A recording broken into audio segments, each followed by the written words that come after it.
Our healing is tied to the healing of the land, and that's a motivation of why we're doing what we're doing. Mhm.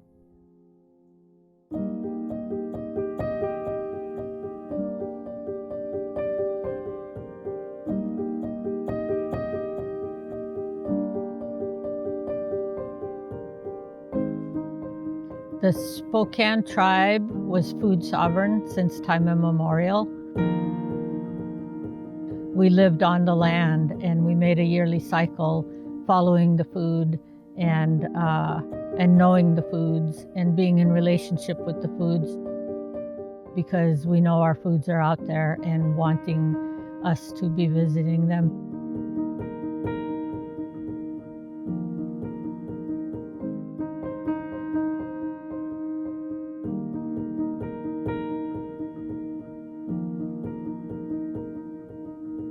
Spokane Tribal Network, even before we were funded to do food sovereignty, we did a lot of food work.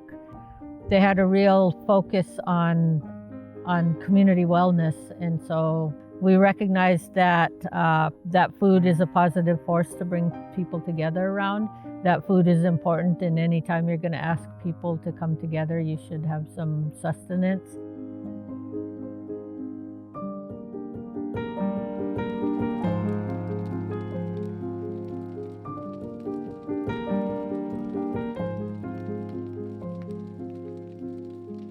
And my uncle used to say, we set fire to the fields because we need ash in the soil.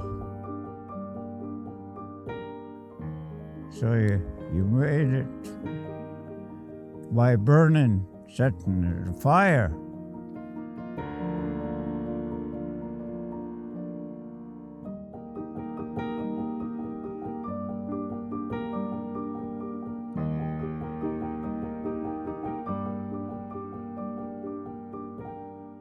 To bring this soil and this fruitation back, you have to burn it. You have to scar it.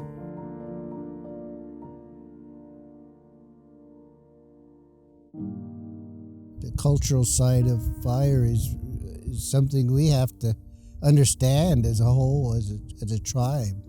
And I think we've got away from that so much that is forgotten.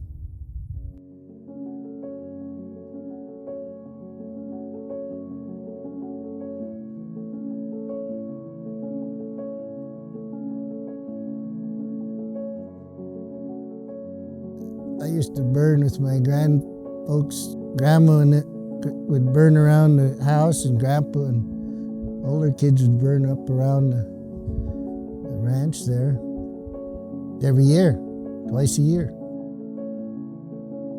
People today are taught not to burn because you'll destroy things, material things. But we're not talking material things, we're talking survival. Mother Earth is given to us to maintain. The part of land that she was given, the fire was used to preserve that. Her values. And I think that's where we lost that. We've lost it.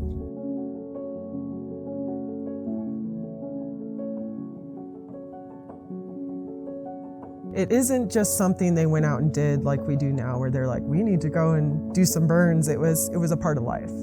So it was kind of like, we're managing this for wildlife, we're managing thinning this for our village sites, we're gonna be managing this for trails.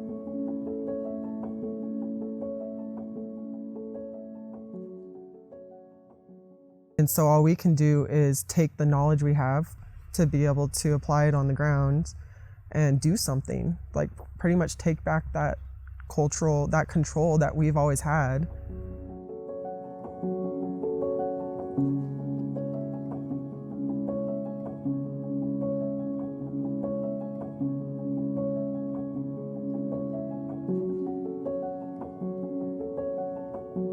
And that relationship with our ecosystems.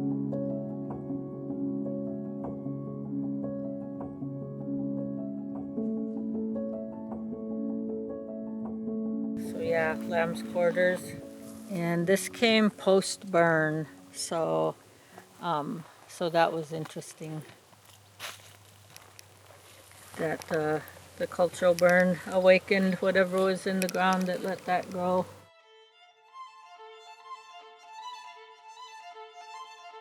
Food sovereignty, it seems like it's kind of a new word. Like it wasn't a thing because it was just what we did. We want to be self-reliant as a tribe, and so we're kind of trying to get back to that. Bringing back the knowledge around food and traditional food will pave the way for the rest of our culture.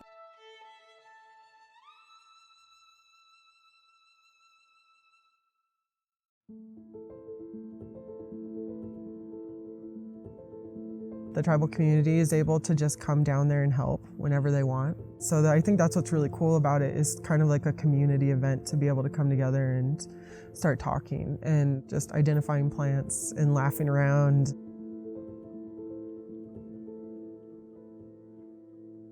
I just think the shared learning together is one of the hugest benefits, and then the relationship building. Food being the way to bring us together around something positive and good and nourishing is a great motivator to stay in this path. Really good medicine for a lot of stuff, and we're getting seeds on there, so hopefully we'll get more.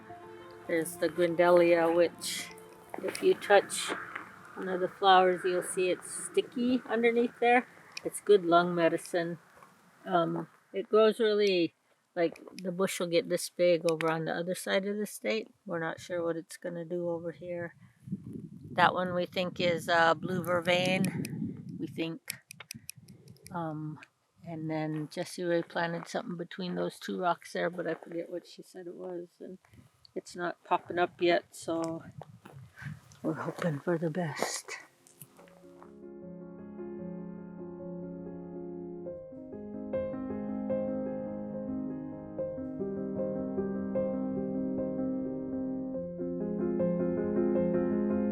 I'm a Spokane Indian, but again, I have to say,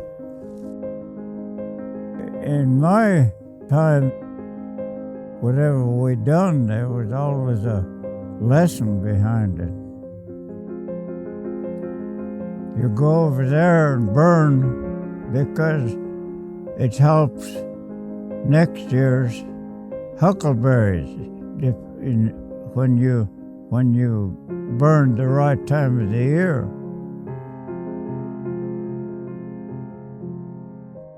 It's really important for our tribal youth to know that their voice is being heard, that they have a say in the way that their ancestral homelands are being managed.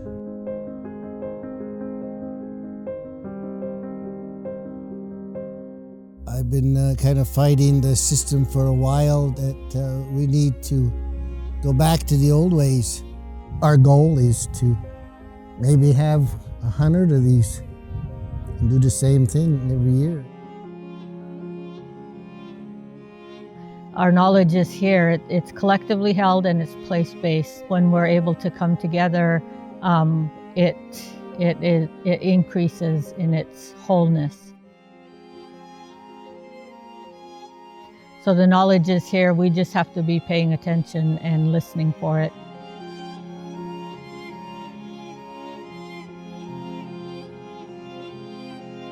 This is the starting point, the beginning of a long journey back. We can't do it without food. And I feel like the longer we go, the pieces will start falling into place, and in a decade we'll look back and we'll say this is where it started.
you.